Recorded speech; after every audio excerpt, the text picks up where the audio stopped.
जे आम देशर आर्थिक राजनैतिक एवं सामाजिक प्रगति पथरे दुर्नीति ही सबुठु बड़ प्रतिबंधक। मु विश्वास करे जे दुर्नीतिर मूल उत्पादन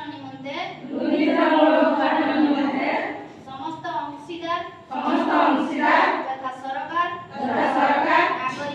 नागरिक समुदाय तथा घरोई क्षेत्र एकत्र होई कार्य करबा आवश्यक। मु अनुभव करे जे प्रत्येक नागरिक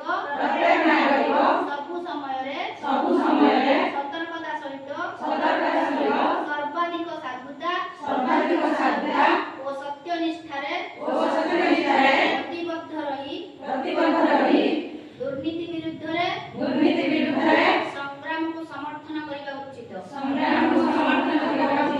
मु सेथिपाई शपथ नेउछि जे जीवन प्रत्येक क्षेत्र रे सच्चोटता एवं आईन शासन को अनुपालन करिबी। उत्कोच नेबी नहीं हिंबा देबी नहीं। समस्त दायित्व को साधुता एवं स्वच्छतार सह संपादन करिबी। जनसाधारण हित साधन पाई कार्य करिबी। निज व्यक्तिगत आचरण